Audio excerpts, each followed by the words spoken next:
Durante décadas, el maratón fue territorio europeo y americano. Las grandes victorias olímpicas llegaban desde Finlandia, Francia, Estados Unidos o Gran Bretaña. El dominio parecía establecido.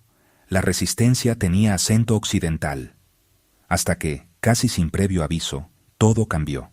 En 1960, en los Juegos Olímpicos de Roma, un soldado etíope llamado Abebe Bikila cruzó la meta descalzo bajo el arco de Constantino y se convirtió en el primer campeón olímpico africano de la historia.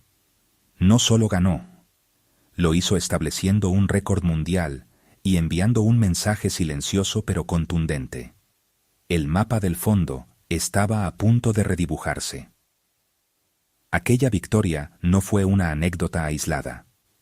Fue el inicio de una transformación profunda en el atletismo de resistencia. Etiopía, y poco después Kenia, comenzarían a producir corredores capaces de dominar las grandes pruebas internacionales con una regularidad que cambiaría para siempre el equilibrio del maratón. Durante los años 60 y 70, Etiopía consolidó su presencia con nombres como Mamo Wolde, campeón olímpico en 1968. Pero fue en los años 80 y 90 cuando el fenómeno explotó de forma definitiva. Kenia emergió como una potencia imparable. Atletas provenientes de pequeñas aldeas en el Valle del Rift comenzaron a llenar podios en Boston, Nueva York, Londres y en los Juegos Olímpicos. El mundo empezó a hacerse la misma pregunta. ¿Por qué? ¿Cómo era posible que dos países del este de África, con recursos limitados y estructuras deportivas modestas, dominaran una disciplina tan exigente a nivel global? ¿Era genética? ¿Era altitud? ¿Era cultura? ¿Era hambre competitiva? La respuesta no era simple, pero había patrones claros. Muchos de estos corredores crecieron a más de 2.000 metros sobre el nivel del mar. En lugares como Iten, en Kenia, o Bekoji, en Etiopía, correr no era un deporte organizado desde la infancia, era parte de la vida diaria. Ir a la escuela implicaba recorrer kilómetros. El cuerpo se adaptaba desde temprano a la altitud, desarrollando una eficiencia aeróbica extraordinaria. Pero reducirlo todo a la altitud sería un error. También había una cultura emergente del atletismo que transformó el correr en una vía real de ascenso social. Una victoria internacional podía cambiar el destino económico de una familia entera. El maratón dejó de ser solo una prueba deportiva y se convirtió en una oportunidad.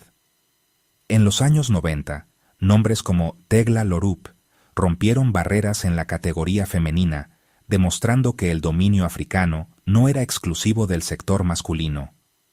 Poco después, atletas kenianos comenzaron a establecer récords mundiales en maratón con una frecuencia cada vez mayor.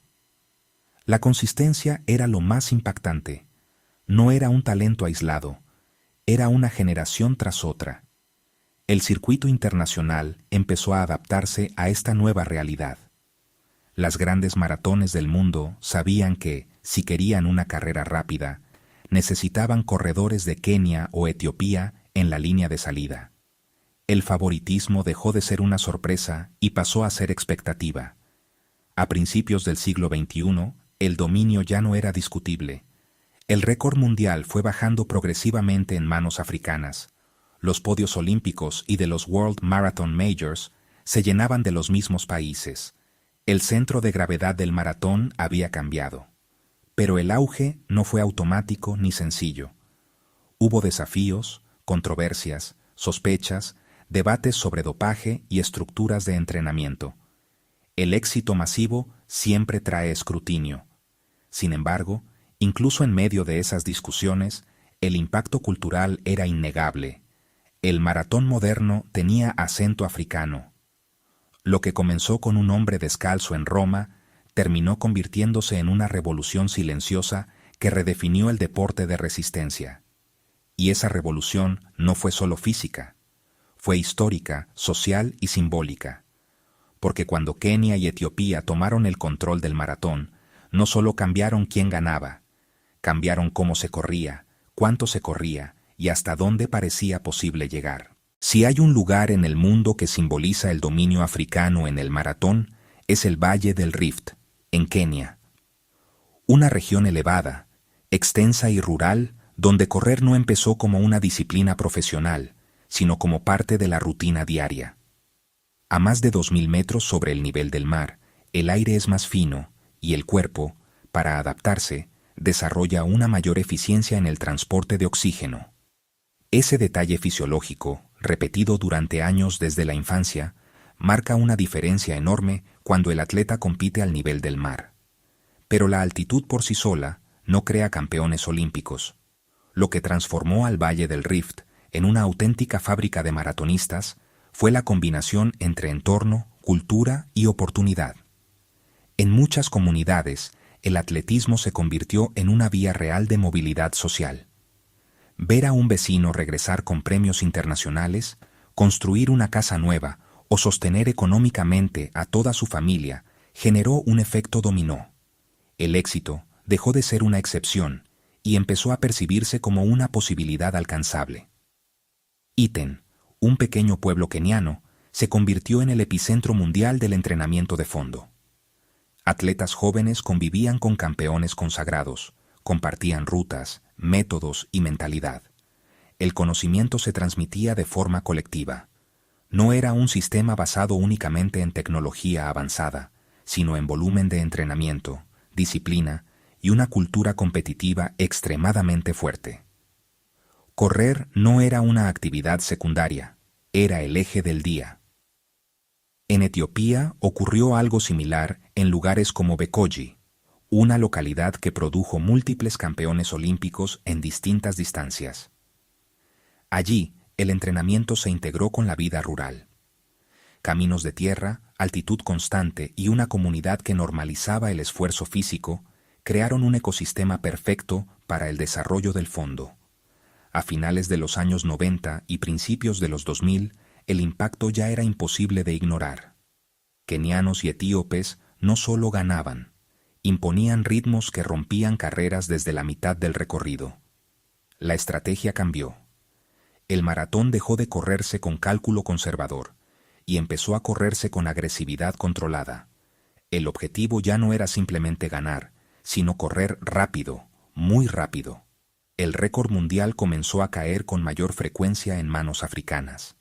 La consistencia era lo que más impresionaba a entrenadores europeos y estadounidenses. No se trataba de un atleta extraordinario cada 10 años, era una generación tras otra, manteniendo estándares altísimos. El modelo también empezó a profesionalizarse. Managers internacionales establecieron bases en Kenia y Etiopía. Las grandes maratones del mundo, como Berlín, Londres o Chicago, entendieron que el espectáculo y las marcas históricas dependían de la presencia de estos corredores. El circuito global se reorganizó alrededor de ellos. Sin embargo, el crecimiento acelerado también trajo desafíos. El aumento del número de atletas profesionales generó competencia interna feroz. Solo unos pocos lograban contratos internacionales. La presión por destacar se volvió enorme. Y como ocurre en cualquier deporte de alto rendimiento, comenzaron a surgir casos de dopaje que pusieron el foco mediático sobre el sistema. Aunque la mayoría de corredores competían de forma limpia, la narrativa pública se volvió más compleja. A pesar de ello, el dominio deportivo continuó. La técnica de carrera eficiente, el peso corporal optimizado para largas distancias, la capacidad de sostener ritmos elevados durante kilómetros y una mentalidad forjada en contextos exigentes consolidaron el liderazgo africano. El maratón ya no tenía centro en Europa ni en América. Su capital simbólica estaba en el este de África. Allí, cada amanecer, grupos de corredores salían a entrenar por caminos de tierra roja, repitiendo una rutina que había transformado el deporte mundial. Pero el auge no se limitó al rendimiento físico. También redefinió la narrativa del maratón. Dejó de ser una historia exclusivamente occidental y pasó a representar una diversidad cultural mucho más amplia. Los podios olímpicos reflejaban un cambio geopolítico dentro del deporte. Lo que comenzó con una victoria en 1960 se convirtió en una era. y esa era aún no había alcanzado su punto más alto. A comienzos del siglo XXI, el dominio de Kenia y Etiopía ya no era una sorpresa, era la norma. Pero lo que estaba por venir no era solo continuidad, era una aceleración histórica. El maratón dejó de ser una batalla táctica para convertirse en una carrera contra el cronómetro. En 2003, el etíope Haile Gebrselassie, conocido por su dominio en pista, decidió dar el salto definitivo al maratón. Su transición simbolizaba algo más grande. Los grandes campeones africanos no solo querían ganar, querían redefinir los límites de la distancia. Cuando en 2007 y 2008 rompió el récord mundial en Berlín, dejó claro que el maratón estaba entrando en una nueva era de velocidad controlada. Poco después, el keniano Patrick Makau volvió a bajar la marca mundial. Luego Wilson Kipsang, después Dennis Kimeto. Cada pocos años, el récord caía. La barrera de las 2 horas y 5 minutos, que durante décadas pareció inalcanzable, se convirtió en territorio habitual para la élite africana. La progresión no era casual, era el resultado de un ecosistema completo funcionando al máximo nivel.